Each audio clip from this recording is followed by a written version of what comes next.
प्रत्येक सैटरडे हामी यसरी नै ग्यादरिङ गरेर बनाउने गर्छौँ र यो हप्ता चाहिँ हाम्रो स्पेसल मोमो बन्नेवाला छ। विजयसी हाम्रो मोमो बनाउन चाहिँ एकदम प्रख्यात उहिलेदेखि धेरैचोटि बनाइसक्नुभयो र आज पनि बिदाको दिन परेर चाहिँ उहाँले मोमो खाने साथीहरू भनेर ल यो चाहिँ कुन स्टाइल हो फेरि अर्को रुममा हेर्ने हो भने चाहिँ यहाँ चाहिँ हाम्रो किमाहरू रेडी भइरहेको छ। ल यसरी तयार भइरहेको छ है। अर्को रुम चाहिँ यहाँ अब यो चाहिँ पुरै पिठो रेडी भएर पनि अब हाम्रो यो चाहिँ ऱ्यापिङ गर्ने काम भइरहेको छ। ऱ्यापिङ गरेर सक्यो अब यसरी ऱ्यापिङ गरेर सक्यो है। ऱ्यापिङ गर्ने काम चाहिँ सक्यो।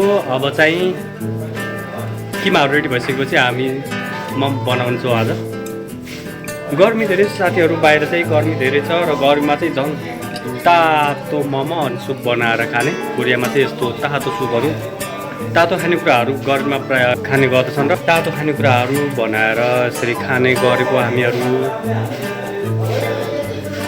यहाँ चाहिँ रोनाल्डो र मेस्सीमा को बेस्ट भनेर यसरी बाँच्ने गरेको छन्। यतातिर मेस्सीको फ्यानहरू छ भने यतातिर रोनाल्डोको फ्यानहरू।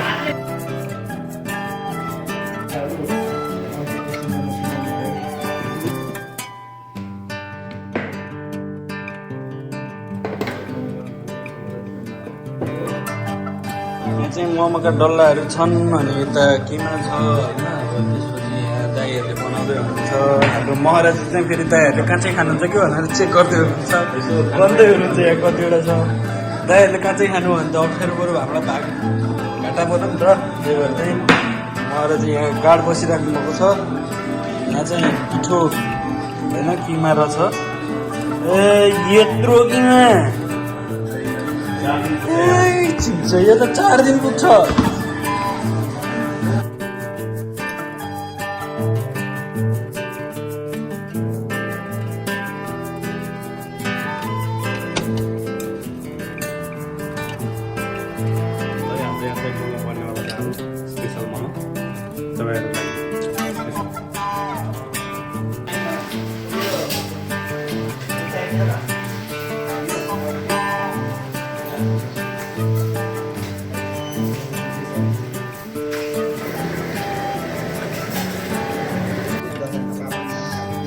म चाहिँ बनिसकेको छ र यसरी भात ल्याउने काम भइरहेको छ।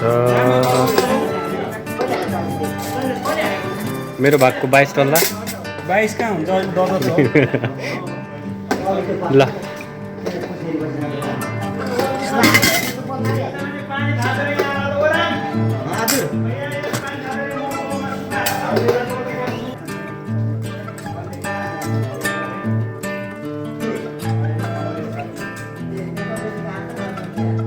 काका कस्तो छ मोमो?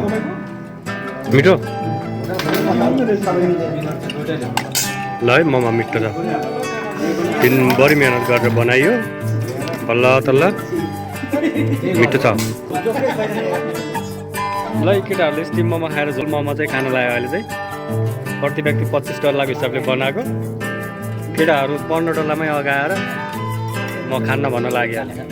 हाम्रो ड्राइभरमा मात्रै ऊ बढी भइसक्यो।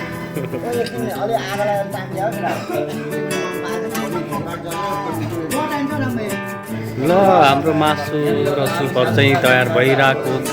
भागको भाइ छ फेरि अर्को सिफ्टमा। केटाहरू सबै अगाइसके। अब त कसैले जाँगर गरिरहेको छैन खाना। सबैले ठाउँ छोडिसके। ल कसले साइन गरिहाल्यो। By by.